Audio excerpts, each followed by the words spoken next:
All right, we're up on the Knoll property in Estes Park, which is beautiful, with Cowboy Brad. Howdy. And Brad actually grew up in Estes Park. You want to tell us a little bit about that? Well, first of all, I got to correct you. I was raised here, but I have yet to grow up. Okay. Or so I'm told. But yeah, when I was a kid coming up in Estes during the 20th century, it was a lot quieter, a lot more seasonal, a smaller population, a lot more open space. The smaller population was a mixed blessing. In one regard, you knew everybody. But they knew you. But they knew you. And my mom used to always say, "Oh, I love it here. It's no sooner done than said." And so when we were kids, we would do fun things like leave school early in the afternoon and go climbing up on the Lumpy Ridge, or if Hidden Valley, our ski resort, was still open, we'd go up at the Hidden Valley skiing, and inevitably, adult friends of our parents would see us. And rat you out. Well, I don't know, because we never really got called on it, and I figure it's because the adults figured there were much worse things teenagers could be getting into than going skiing and climbing. And Brad also spent a significant part of his life up in the park. Yes, I was a 6-month-a-year seasonal park ranger for 14 years, and I typically worked May through October. For rescues, correct? I was part of the search and rescue team. I worked for the law enforcement division in the wilderness branch. I was technically a wilderness ranger. I did a lot of patrolling, and I would spend some of my time at trailheads talking to people. Long's Peak in particular was my kind of my base of operations. Tell them that they didn't have the right stuff to go up Longs. I would do things like that. We called it preventative search and rescue, or PSAR, and we tried to do a lot of that.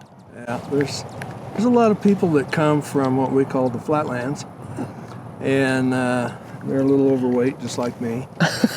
And they come running up here to the mountains and think, I'm going to run, I'm going to climb a mountain, I'm going to get in shape, and they're not used to the altitude, and they don't drink enough water, and they have fake heart attacks.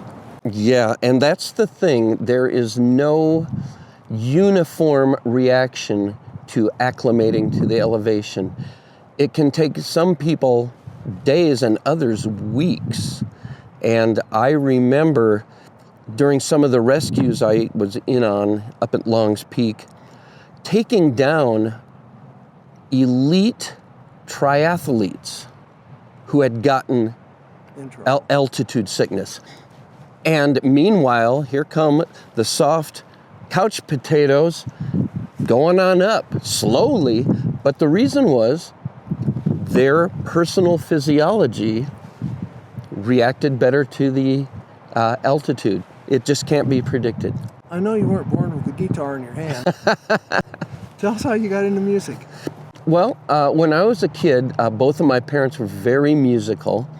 They both had played instruments and had nice singing voices.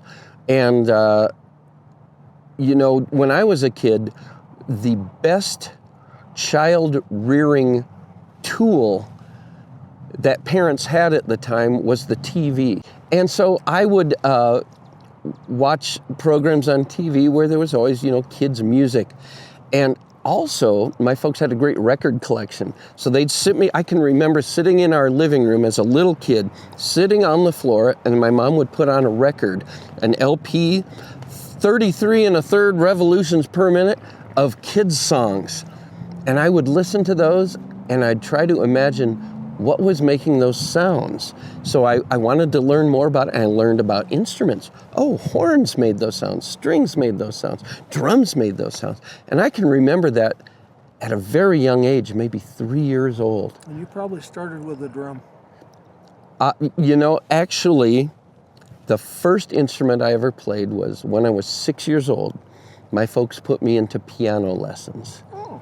So I learned the keyboard and the scales and started learning the treble and bass clefs, but that was too young. I didn't appreciate it. I was intimidated I didn't like the piano teacher. Well, that's the most of it right there. I couldn't wait to get out of it. And fortunately, realizing my young anxiety with that, I never had to do a recital. But it was a good basis. The piano was a good basis. And the guitar came? Guitar came when I was 12 or 13 years old. And I had told my folks I really wanted to learn guitar because the music I loved to listen to, primarily acoustic folk music, singer-songwriter stuff, but also country, and I loved bluegrass music. These were all acoustic guitar-based forms of music. Well, they said, okay, great, we're going to buy you a guitar and give you a year of lessons. So they bought me a classical guitar and put me in a year of classical guitar lessons.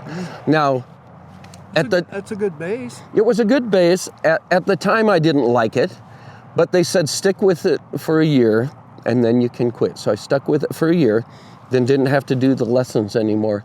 But I had learned how to use these fingers and again, reinforced learning the treble clef for guitar. And soon as that ended, I went out and bought sheet music books for some of these things that I liked and started to teach myself a bunch of songs. Meanwhile, between guitar and piano, when I was in the 4th grade, I think maybe, how old are you at 4th grade? Maybe 9 or 10. Yeah. I got into the school band and played the trombone because I had seen on TV a rerun of The Music Man, and there was a big song, 76 trombones in the big parade. So I remember waiting for the school bus, and that trombone case was taller than I was, but I'd take that out on the, up there? Yeah, and that taught me the bass clef. And I actually really enjoyed being in the school bands, and I stayed in school bands all the way through high school graduation. And Chuck Varlick did that for years. He did that for years. He came a little after my time as a Estes Park school student. Chuck would take 6th graders that had never seen an instrument and had no idea what they were doing. And by the end of the year, he had them playing songs. Yeah, that were really good. A very talented instructor, and his wife Julie, also very talented music teachers. And they're still here. They're still around, bless them. Yeah, you come to Estes Park, you don't leave. Well, there's only one way to leave for most people. That's it. Over the years, people have asked me, for example, my brother. My brother left here after college, and for various reasons, he decided to live in Hawaii. So obviously, out of family obligation, I would go visit him periodically. And you still do? In Hawaii. But he has been after me forever. Why don't you move to Hawaii? It's beautiful here. I like it here better.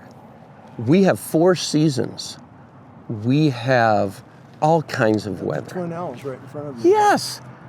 I'm more of a mountain boy than a seashore boy. And don't get me wrong, I love the ocean and I love the sea, but this is home. And as Dorothy said in The Wizard of Oz, there's no place like home. So talk about Bond Park.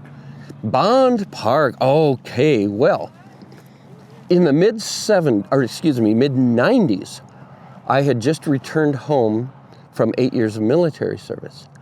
And there was a group called Business Advocates of Estes Park who were looking for ways to get people to stay in town in the evenings, because at that time, people would do their daytime things and they'd leave and town was kind of abandoned.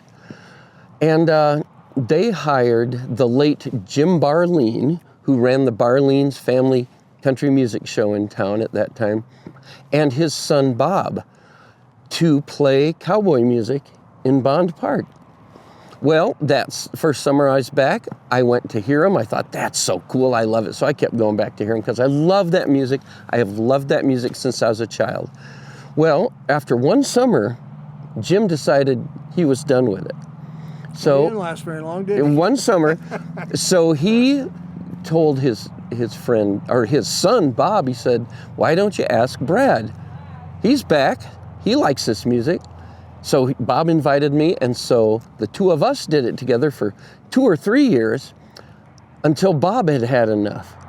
And so he scooted off to other things, but I loved it so much, I have stayed on up until this year. And it is just a joy, not only playing for all of our visitors who come through from all over the world, but the local residents. We have a nice core of locals who come out every night, and as I say, free entertainment is worth what you pay for it.